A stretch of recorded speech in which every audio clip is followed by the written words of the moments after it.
এই OnePlus 12 আর এখন পুরাতন মার্কেটে আপনি মাত্র 40,000 টাকা কিনতে পারবেন এবং এই যে 40,000 টাকা প্রাইস পয়েন্টে এটা যা অফার করে সেটা এই রেঞ্জের অন্য কোনো ফোনে লিটারেলি অফার করে না। তবে এই ফোনটাতে কিছু ড্রব্যাক আছে। আপনি যদি এই মুহূর্তে এরকম বাজেটে OnePlus 12 আর আপনার পছন্দের তালিকায় রাখেন তাহলে ডেফিনেটলি ভিডিওটা দেখুন, বুঝতে পারবেন যে কোন জায়গায় স্যাক্রিফাইস করতে হবে যদি আপনি এই OnePlus 12 আরটা কিনতে চান। তবে মূল ভিডিও শুরু করার আগে আপনাদের একটু বলে দেই, যে কোনো ব্র্যান্ডের ফ্ল্যাগশিপ প্রিয়ন ফোন যদি আপনারা কিনতে চান তাহলে MK মোবাইল পয়েন্টে কন্ট্যাক্ট করতে পারেন। তাদের শোরুমের ঠিকানা বিস্তারিত এই ভিডিও ডেসক্রিপশনে আমি দিয়ে রাখতেছি, আপনারা চাইলে কন্ট্যাক্ট করে নিন। এবার OnePlus 12 আর ফিরে আসি। দেখেন এই ফোনটা যদি আপনি হাতে ধরেন তাহলে আপনার কাছে ভেরি কমফোর্টেবল লাগবে, বিকজ এই ফোনটার যে সাইডগুলো আছে এগুলো ভেরি কার্ভ এবং খুব সুন্দর একটা ফিনিশ আছে। তবে এই ফোনটা একটু খুব স্লিপারি, হাত থেকে পড়ে যাবে এরকম মনে হয়।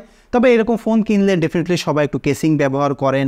সো কেসিং ব্যবহার করলে এই ফোনটা কিন্তু আর একটু বেশি পুরু মনে হবে, কারণ এটা মোটামুটি একটু পুরু ফোন। ব্যাক সাইডে আপনি একটা ফিনিশ দেখতে পাচ্ছেন, এটা কিন্তু একটা গ্লাস। তবে এটা কোন ভার্সন, গরিলা গ্লাস বা কি গ্লাস সেটা কিন্তু মেনশন করা নাই। তবে এটা দেখতে কোনো প্রকার গ্লাস মনে হয় না, ইভেন এটা ধরলেও একটা প্লাস্টিকি ফিল মনে হয়। এবং এই যে ফিনিশটা, এটা আমার পার্সোনালি অত বেশি ভালো লাগেনি, অত বেশি প্রিমিয়ামও লাগে না। অনেকের কাছে এটা ভালো লাগতে পারে। এবং এই যে এখানে একটা বড় ক্যামেরা বাম্প আপনি দেখতে পাচ্ছেন, এখানে 3টা ক্যামেরা সেন্সর আছে এবং এই ক্যামেরা বাম্পটা কিন্তু OnePlus সেটেল হয়েছে তাদের ডিজাইন ল্যাঙ্গুয়েজ দেখে বলা যায়, কারণ কি OnePlus 11 এ এরকম ডিজাইন ছিল এবং 12 এও কিন্তু এরকম ডিজাইন। এবং আমরা এখন এই একটা প্র্যাকটিস কিন্তু দেখতেছি যে ম্যাক্সিমাম কোম্পানি তাদের ডিজাইনগুলোকে, ফোনগুলোকে ইউনিক একটা শেপ কিন্তু দিতে চাচ্ছে এবং OnePlus কিন্তু এইরকম ক্যামেরা বাম্পে এসে সেটেল হয়েছে এখনো পর্যন্ত বলা যায়। এবং এটার ক্যামেরার বিস্তারিত আমি ক্যামেরা সেকশনে বলতেছি। এবং ফোনটা যদি ফ্রন্টে দেখেন, এখানে আপনি 6.78 ইঞ্চির একটা ডিসপ্লে দেখতে পাচ্ছেন। এটা একটা কার্ভ ডিসপ্লে এবং এই ডিসপ্লেটা সুপার এফিশিয়েন্ট একটা ডিসপ্লে, কারণ এটা একটা লেটেস্ট টেকনোলজির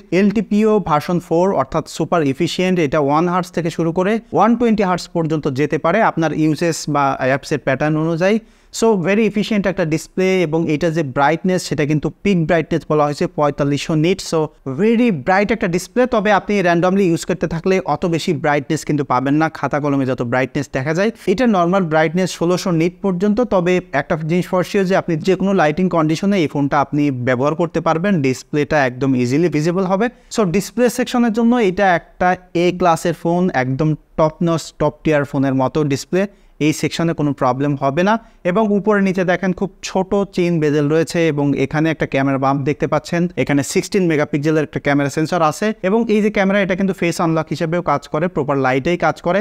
এবং যদি ফোনটা নিচের দিকে দেখেন, এখানে আপনি একটা অপটিক্যাল ফিঙ্গারপ্রিন্ট সেন্সর দেখতে পাচ্ছেন। এটা সিকিউরিটি আনলকের জন্য কাজ করে। এটা খুব ফাস্ট এবং খুবই কমফোর্টেবল একটা জায়গায় ফোনটা ওয়ান হ্যান্ডে ধরে আপনি একদম ইজিলি আনলক করতে পারবেন। সো ডিজাইন ওয়াইজ এই ফোনটা খুবই সুন্দর একটা ফোন, একদম মানে এটা আর সিরিজের ফোন, একটু কস্ট কাটিং করা হয়েছে, বাট ডিজাইন দেখে আসলে অতটা মনে হয় না। এবং সাইড বাই সাইড পোর্টস বাটনগুলো একটু দেখাই দিই। দেখেন ডান সাইডে উপরে এখানে ভলিউম বাটন, নিচে পাওয়ার বাটন। একদম বটমে যদি দেখেন, এখানে টাইপ সি চার্জিং পোর্ট দেখতে পাচ্ছেন। এটা 100 ওয়াট পর্যন্ত ফাস্ট চার্জ করতে পারে। সো সুপার ফাস্ট চার্জ এটাতে আছে। একটা লাউড স্পিকার অর্থাৎ স্টিরিও স্পিকার আছে, খুবই সুন্দর সাউন্ড প্রডিউস করে। এটাতে ডলবি অ্যাটমসও সাপোর্ট করে। সাথে একটা সিম স্লট দেখতে পাচ্ছেন, এখানে ডুয়াল সিম সাপোর্ট করে। এবং বাম সাইডে এখানে একটা স্লাইডার আছে। এটা OnePlus এর একটা ইউনিক ডিজাইন বলতে পারেন। এটা মিউট করার জন্য বা আপনার রিঙ্গার মোডে কাজ করে। এবং উপরের দিকে দেখলে এখানে একটা সেকেন্ডারি নয়েজ ক্যান্সেলেশন মাইক আছে।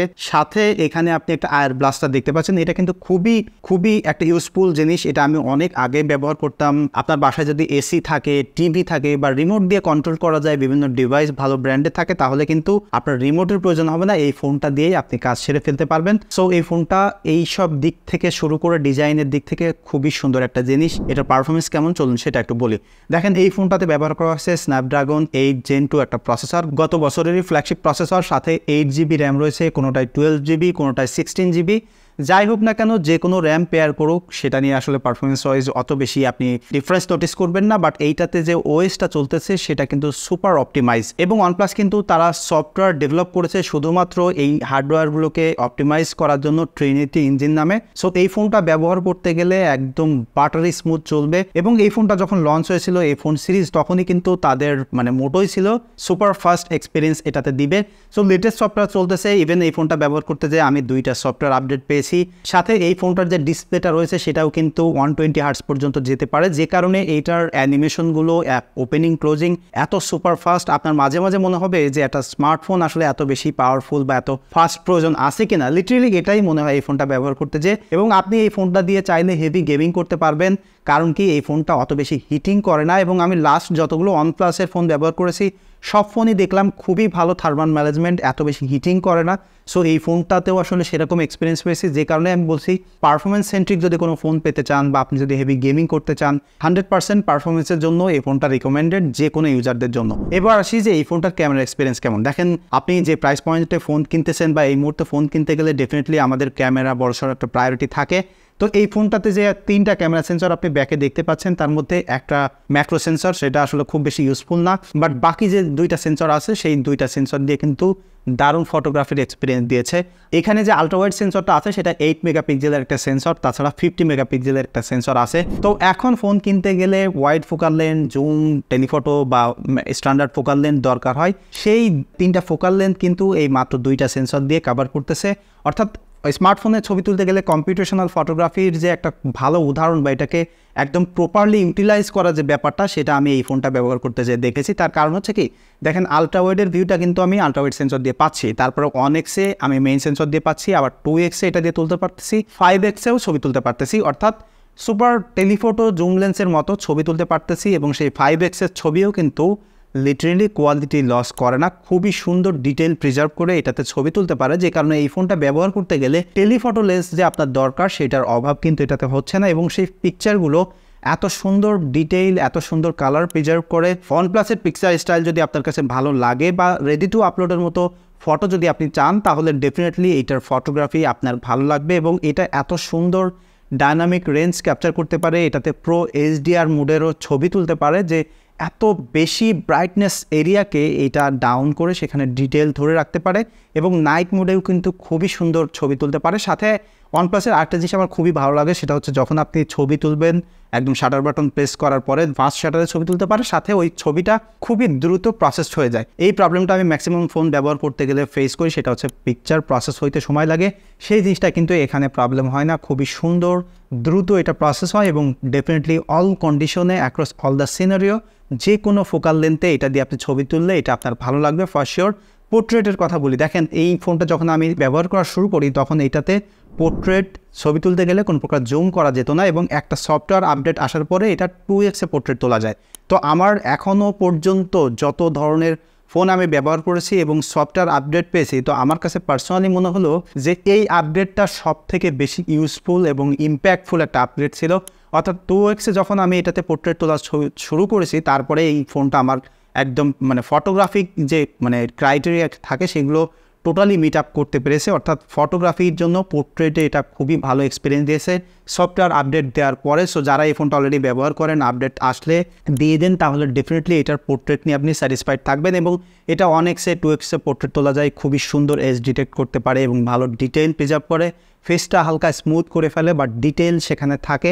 সো আপনি এটার পোর্ট্রেট ডেফিনেটলি পছন্দ করবেন এবং এইটা এখন এই আপডেটটা আসার পরে পোর্ট্রেটের জন্য একটা পারফেক্ট ফোন হয়ে গিয়েছে।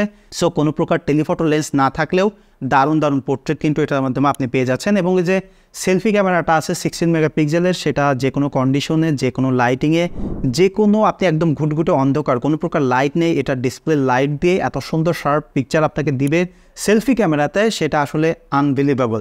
এবং এইটা সেলফি ক্যামেরা এত বেশি ভালো ডাইনামিক রেঞ্জ ক্যাপচার করতে পারে, আপনার পিছনে একদম যত কন্ট্রাস্টে লাইট থাকুক, সূর্যের আলো আছে, আপনি দিয়ে দেন, এটা এক্সপোজটাকে মেনটেন করে আপনার ফেসটাকে খুব সুন্দরভাবে ব্যালেন্স করে এটা আপনাকে ছবি দিবে এবং সেই যে ছবিটা ইনস্ট্যান্টলি আপনি সোশ্যাল মিডিয়াতে আপলোড দিতে পারবেন, ফেসবুকে আপলোড দিবেন, কোনো প্রকার এডিট করার দরকার নাই। সো খুবই সুন্দর একটা জিনিস, একদম পারফেক্ট সেলফি ক্যামেরার ফোনও এটা বলতে পারেন। অর্থাৎ ফটোগ্রাফিতে এই বাজেটে ফোন কিনতে গেলে আপনি একটা কমপ্লিট প্যাকেজ বলতে পারেন। এবং এটা ভিডিও কোয়ালিটির কথা যদি বলি, যেটা আমি প্রথমেই বলতেছিলাম যে এই ফোনটাতে একটা ড্রব্যাক আছে, সেটাই হলো এটার ভিডিও কোয়ালিটি। এই সময়ে এসে যে ভিডিওগ্রাফি অফার করে, আমার কাছে মনে হয় যে তারা যদি মার্কেটে ভালো একটা পজিশনে যেতে চায় তাহলে তাদের ভিডিওগ্রাফিকে নিয়ে আরও ভালোভাবে কাজ করা উচিত। আমি ভিডিওর ডিটেল দিয়ে দিচ্ছি, ভিডিও স্যাম্পল সহ আপনারা দেখেন তাহলে বুঝতে পারবেন। এইটা হলো আলট্রা ওয়াইড সেন্সরের ভিডিও। এখানে খুব সুন্দর একটা ওয়াইড ফোকাল লেন্থ আপনি পেয়ে যাচ্ছেন, তবে এখানে কিছু ড্রব্যাক আছে, যেমন এইটা দিয়ে আপনি অনলি ফুল এইচডি 30 ফ্রেমে শ্যুট করতে পারবেন এবং এইটার ভিডিও কোয়ালিটি অতটা ভালো না, এটা খুবই ভিজিএ কোয়ালিটির ভিডিও দেখা যায়। মোবাইলে কেমন দেখতে পাচ্ছেন তা আমি জানি না। এবং এখানে আরেকটা বড় সড়ো প্রবলেম, সেটা হচ্ছে যে রেকর্ড বাটন প্লে করেছি, এখন আমি আর সেন্সর শিফট করতে পারতেছি না, মেইন সেন্সরেও যাইতে পারতেছি না, জুম করতে পারতেছি না। সো সেটা একটা খুবই খারাপ ব্যাপার। এবং এটার মেইন সেন্সরের ফুটেজ আমি দিয়ে দিচ্ছি, আপনারা দেখেন। এটা হলো মেইন সেন্সরের ভিডিও, এখানে 4K 60 ফ্রেম পর্যন্ত শ্যুট করতে পারবেন এবং এই সেন্সরটা চাইলে ডিজিটালি জুম করা যায়। আমি একটু জুম করে দেখাই আপনাদেরকে। তবে ডিজিটালি জুম করে 5x এর পরে গেলে ভিডিওর ইউজাবিলিটি থাকে না, ভিডিও কোয়ালিটি ভালো থাকে না। অনলি ফুল এইচডিতে সব সেন্সর দিয়ে আপনি সিনেম্যাটিক ভিডিও করতে পারবেন। তবে এজ ডিটেকশনটা আসলে অনেক বেশি রাফ, যে কারণে এটা ন্যাচারাল লাগে না দেখতে। এবং এইটার ভিডিও কোয়ালিটি ওভারঅল যেটা বললাম রিলাই করার মতো না। এবং এই বাজেটে এর থেকে প্রিয়ন ফোন কিনলেও বা অন্যান্য মিড রেঞ্জের ফোন কিনলেও আরও ভালো ভিডিও কোয়ালিটি আপনি পেয়ে যাবেন। সেলফি ক্যামেরার একটা স্যাম্পল দিচ্ছি, আপনারা দেখেন। এখন দেখতে পাচ্ছেন সেলফি ক্যামেরার ভিডিওতে, তো এই ফোনটাতে অনলি আপনি ফুল এইচডি 30 ফ্রেম পর্যন্ত শ্যুট করতে পারবেন। তো এখন 2024 সালে এসে সব ফোনেই কিন্তু একদম মিনিমাম 4K শ্যুট করার ক্যাপাবিলিটি ইজিলি দিয়ে ফেলতে পারে। এবং এইসব বাজেটে যেসব ফোনগুলো আপনি পাবেন সেগুলোতে এর থেকে অনেক ভালো ভালো ফিচার কিন্তু পাচ্ছেন। তো যেটা বললাম যে ভিডিওগ্রাফিতে কিন্তু এই ফোনটা একদমই কম্পিটিশনে নাই। সো চলুন এবার ব্যাটারি এক্সপিরিয়েন্স কেমন এই ফোনটাতে সেটাই বলি। দেখেন এই ফোনটাতে 5500 মিলিঅ্যাম্পিয়ার একটা ব্যাটারি ব্যবহার করা হয়েছে, মানে তো বড় বিগের সাইজের একটা ব্যাটারি। এইটা আপনি 100 ওয়াট পর্যন্ত ফাস্ট চার্জ করতে পারতেছেন। সো চার্জ ফুরাই গেলে এত দ্রুত চার্জ হয়ে যায়, লিটারেলি এটা চার্জ দেওয়ার জন্য কোন প্রকার প্যারা খেতে হয় না। এবং এইটার ব্যাটারি ব্যাকআপ নিয়েও আসলে কোনো সমস্যা নাই, কারণ এইটার একটানা এটা ব্যবহার করে 6.5 ঘন্টা স্ক্রিন অন টাইম পেয়েছি। সো এটা ডেইলি লাইফে ব্যবহার করতে গেলে আপনি আরও ভালো ব্যাটারি ব্যাকআপ পাবেন। সো ব্যাটারি ব্যাকআপ নিয়েও কিন্তু এই ফোনটাতে কোনো প্রকার প্রবলেম আপনাকে ফেস করতে হচ্ছে না। সো এই প্রাইস পয়েন্টে 2024 সালে এসে 40,000 টাকায় এই ফোনটা আসলে কারা কিনবেন? দেখেন, আপনি যদি একদম পারফরমেন্স সেন্ট্রিক একটা ফোন চান, একদম বেস্ট লেভেলের ডিসপ্লে চান, আপনি ভালো ফটোগ্রাফি করতে চান, তাহলে ডেফিনেটলি চোখ বন্ধ করে প্রি ওন্ড হইলেও এই ফোনটা আপনি এখন এই 2024 সালে কিনতে পারেন। বাট আপনি যদি ভিডিওগ্রাফিকে প্রায়োরিটি দিয়ে একটা ফোন কিনতে চান, তাহলে আমি ডেফিনেটলি বলবো যে শুধুমাত্র এই ফোনটা না, যে কোনো OnePlus থেকে আপনি দূরে থাকেন। এবং এই ফোনটা যদি আপনারা কেউ ব্যবহার করেন তাহলে ডেফিনেটলি আপনাদের এক্সপিরিয়েন্সটা শেয়ার করবেন। আর এটাই ছিল মূলত আমার এক্সপিরিয়েন্স। দেখা হচ্ছে পরবর্তী ভিডিওতে। সে পর্যন্ত সবাই সুস্থ থাকবেন, ভালো থাকবেন। ধন্যবাদ সবাইকে।